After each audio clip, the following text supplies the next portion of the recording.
بسم اللہ الرحمن الرحیم۔ یزید کی موت کیسے ہوئی؟ حضرت آج ہم جاننے والے ہیں دنیا کے ایک ایسے لعنتی شخص کے بارے میں جس پر اللہ کی لعنت، تمام فرشتوں کی لعنت ہے، تمام مخلوقات کی لعنت ہے۔ اس دنیا میں سب سے بڑے ظالموں میں سے ایک یزید کی موت کا واقعہ کہ جب امام حسین رضی اللہ تعالی عنہ کو شہید کر دیا گیا تو اس کے بعد یزید کا کیا انجام ہوا اور یزید کی موت کیسے ہوئی اور کس طرح سے اس کے کیے ظلموں کی سزا آخرت سے پہلے دنیا میں ہی مل گئی۔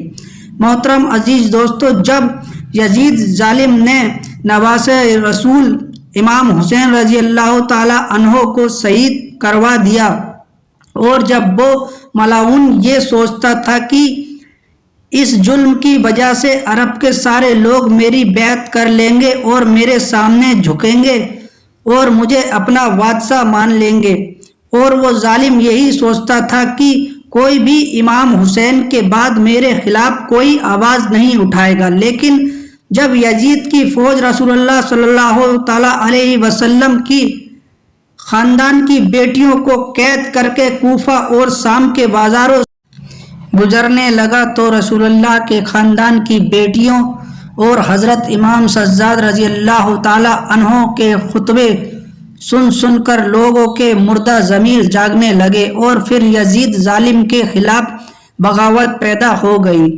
ہر کوئی اب یہی سوچنے اور بولنے لگا کہ اسلام اللہ تبارک و تعالیٰ کا دین ہے، محمد مصطفیٰ صلی اللہ علیہ وسلم اللہ کے رسول ہیں، اور یہ خاندان جس پر یزید بدبخت نے ظلم کیا ہے، یہ خاندان اللہ تعالیٰ کا سب سے محبوب خاندان ہے، اور جس نے اس خاندان کے ساتھ ظلم کیا اس کو بادشاہ کہنا سب سے برا کام ہے۔ اور پھر اسی طرح سے مدینے والوں نے یزید کی بیعت کرنے سے پوری طرح انکار کر دیا۔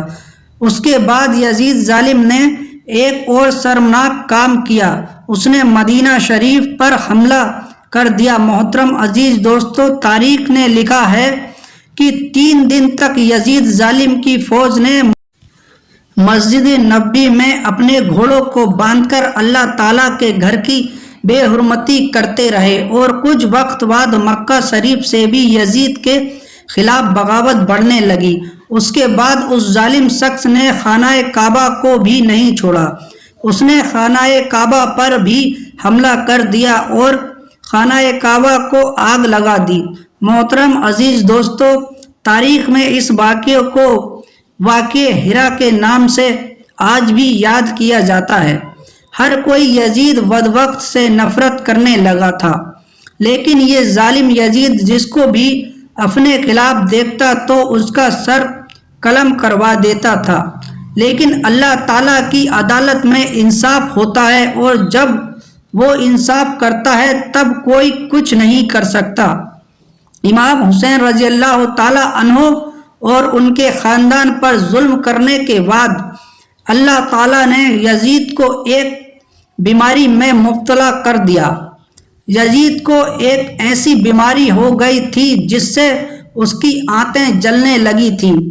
وہاں کے سارے بڑے سے بڑے حکیم پریشان ہونے لگے تھے کہ یہ کیسی بدترین بیماری ہے کہ یزید کا پیٹ اندر سے اپنے آپ ہی ختم ہو رہا ہے، پیٹ اندر ہی اندر سڑ رہا ہے، اور اس بیماری میں یزید کو اتنی زیادہ پیاس لگتی تھی کہ یہ بدبخت پانی کے لیے تڑپتا تھا، لیکن جب اسے پانی پلایا جاتا تو یہی پانی اس کے پیٹ کو جلاتا تھا، اور اس کے بعد وہ ظالم اپنا سر پیٹتا رہتا تھا، اور اس کے محل کے لوگ یزید کی یہ حالت دیکھ کر کہتے تھے کہ یہ عذاب اس ظالم پر امام حسین اور ان کے پورے خاندان پر پانی بند کرنے کی وجہ سے ہی آیا ہے۔ اس کی یہ حالت دیکھ کر محل کے لوگ کہتے تھے کہ کیا فائدہ ایسی بادشاہی حاصل کر کے جو ایک بوند پانی کو بھی ترستا ہے۔ ایک دن یزید نے اپنی اس بیماری کی حالت میں اپنے بیٹے معاویہ کو بلایا اور اپنے بیٹے معاویہ سے کہنے لگا، بیٹا یہ بیماری میری جان لے کر ہی چھوڑے گی۔ اے میرے بیٹے، میرے بعد تم کو ہی بادشاہ بننا ہے، تم ہی اس تخت کے مالک بنو گے۔ جس کے بعد یزید کے بیٹے نے اپنی نظروں کو اٹھا کر کہا، اس تخت پر تو امام حسین رضی اللہ تعالی عنہ کا خون لگا ہے۔ کیا تم یہ سوچتے ہو کہ جیسے دنیا تم پر لعنت کر رہی ہے ویسے ہی مجھ پر بھی کرے؟ ہرگز نہیں۔ نواسے رسول کے خون سے آلودہ یہ تخت، ایسا تخت اور بادشاہ پر لعنت کرتا ہوں۔ یزید اب حیرت سے اپنی ہی اولاد کو دیکھ رہا تھا اور یزید کے محل کے لوگ اب افسوس کر رہے تھے۔ دوستو، آپ کو بتا دوں کہ اس سمے جب یزید کو یہ بیماری ہوئی تو یزید کے سامنے بڑے سے بڑے نشے کی چیز لائی جاتی تھی تاکہ یزید پوری طرح سے نشے میں رہے اور اس کو یہ درد کسی بھی طرح سے محسوس نہ ہو اور وہ پیاس کی وجہ سے تڑپے نہیں۔ ایسی ہی نشے کی حالت میں ایک دن یزید نے اپنے سپاہیوں سے کہنے لگا، میرا وہ بندر کہاں ہے جو میرے ساتھ رہتا ہے؟ تبھی لوگوں نے اسے سمجھایا اور اس سے کہا کہ شاید وہ جنگل کی طرف نکل گیا ہوگا۔ یزید نے کہا، ہم ابھی جائیں گے اور اسے ڈھونڈ کر لائیں گے۔ جیسے ہی وہ اپنے بندر کو ڈھونڈنے کے لیے اپنے سپاہیوں کے ساتھ گھوڑے پر بیٹھ کر باہر نکلا تو گھوڑے نے امام حسین رضی اللہ تعالی عنہ کے اس قاتل کو اپنی پیٹھ سے گرا دیا اور یزید کا پیر گھوڑے کی رکاب میں پھنس گیا اور اس کے بعد وہ گھوڑا دوڑنے لگا اور یزید زمین پر گرتے گرتے زمین پر تڑپتا رہا اور وہ گھوڑا اسے کافی دور تک گھسیٹتے ہوئے دوڑتا رہا اور تبھی اچانک اس کا سر ایک پتھر سے ٹکرا گیا، لیکن اس کے باوجود بھی وہ گھوڑا رکا نہیں، یہاں تک کہ یزید ملعون کا پورا جسم زخمی ہو گیا۔ اور جب وہ گھوڑا رکا تو یزید کی فوج نے دیکھا کہ یزید کی موت ہو چکی ہے۔ اس کی فوج نے یزید کی لاش کو دیکھا تو وہ فوج خود کہنے لگی، امام حسین رضی اللہ تعالی عنہ کے قتل کی یہی سزا ہے۔ اس طرح سے یزید کی موت ہوئی، جسے دنیا میں تو سزا ملی ہی آخرت میں بھی ملے گی، اور اس کے بعد ظالم یزید کو ملک شام میں دفن کر دیا گیا۔ آج بھی یزید بدبخت کی قبر موجود ہے اور لوگ اس قبر کو دیکھ کر لعنت کرتے ہیں، اور اسی کے بارے میں امام حسین رضی اللہ تعالی عنہ نے فرمایا ہے کہ کفر کی حکومت تو قائم ہو سکتی ہے لیکن ظلم کی حکومت ہرگز نہیں چل سکتی۔ محترم عزیز دوستو، یزید آج بھی پوری دنیا کے لیے سبق بن گیا ہے کہ اس زمین پر اگر کوئی بھی شخص ظلم کرے گا تو اللہ تبارک و تعالیٰ اس کا نام و نشان اس دنیا سے ختم کر دے گا اور آنے والی نسلوں کے لیے اسے سبق بنا دے گا کہ لوگوں کو یہ معلوم ہو جائے کہ ظلم کر کے کچھ دن کے چین و سکون کا انجام کیا ہوگا۔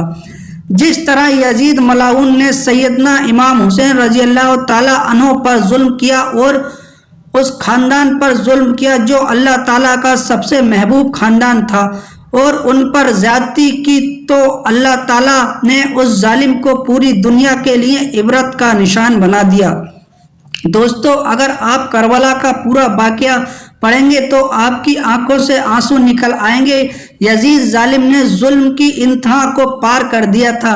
کربلا کے میدان میں پیارے نبی کے خاندان پر بہت ظلم اور زیادتی کیا اس ظالم نے، لیکن اللہ کے نواسے امام حسین اسے آخر تک حق اور سچ کی راہ دکھاتے رہے۔ اگر امام حسین صرف اللہ کی بارگاہ میں اس ظالم کے لیے دعا کر دیتے تو وہ ظالم اور اس کی فوج وہی خاک میں مل جاتی۔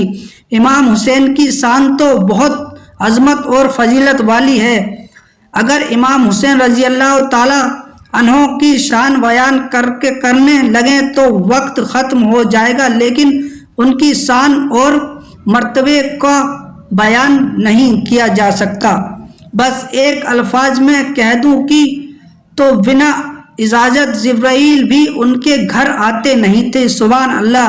امام حسین کی شہادت دنیا کے لیے ایک سبق ہے کہ کبھی بھی ظلم کے آگے نہ جھکنا، ہمیشہ سچ اور حق کے ساتھ کھڑے رہنا۔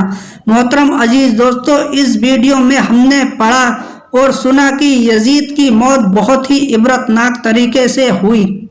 یہ بہت بڑی مثال ہے کہ آج اس زمانے میں یزید کی قبر کو کوئی نہیں جانتا، نہ ہی اس ملعون کے بارے میں کوئی بات نہیں کرتا ہے، اور امام حسین رضی اللہ تعالیٰ عنہ کا چرچا ہر گھر میں ہے، ہر محلے میں ہے اور پوری کائنات میں ہے، اور امام حسین کے روضے مبارک پر جانے کے لیے کروڑوں اربوں لوگ ترستے ہیں۔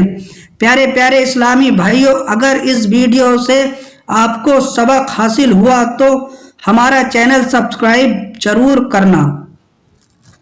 خدا حافظ۔